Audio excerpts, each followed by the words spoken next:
Mark Watts, elitefts.com. Today I'm going to talk about the differences as far as incorporating the power clean or any kind of clean movement in your system and high pulls. And in my opinion, it's very difficult to try to incorporate them both. Not sure that the high pull is a good exercise to enhance technique on the clean and vice versa.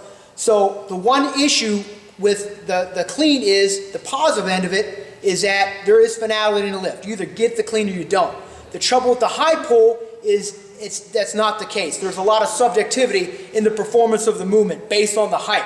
Again, a lot of times once you get pretty heavy in a high pull, whether you're keeping your feet planted or doing a stomp, most of the time you get those hips through. Once the weight gets heavier, you have athletes pulling their chest down to the bar and not really getting full extension. And the benefit with the clean and the high pull, they both have a triple extension component.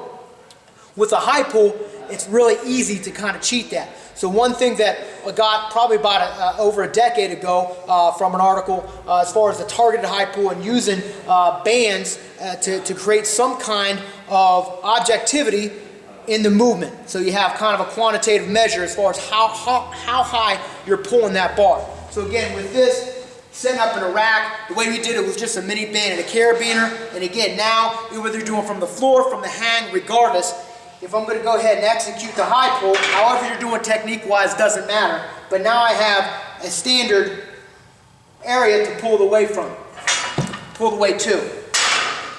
Now, you can adjust these bands based on height of the athlete. So if you have different height athletes, they can come in, they can adjust the band.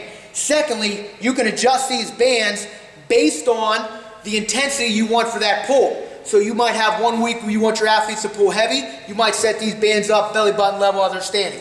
You might have it so again they're going up to sternum level, whatever you're going to do. But again, that's another way that you can adjust the intensity of the movement based on the height of the pull. And again, it gives you a little bit of objectivity when you're performing that. So again, if you're a person that's not comfortable with cleans, you want to institute some high pulls, but you're afraid of just not being able to standardize them, this may be a good tool for you to use.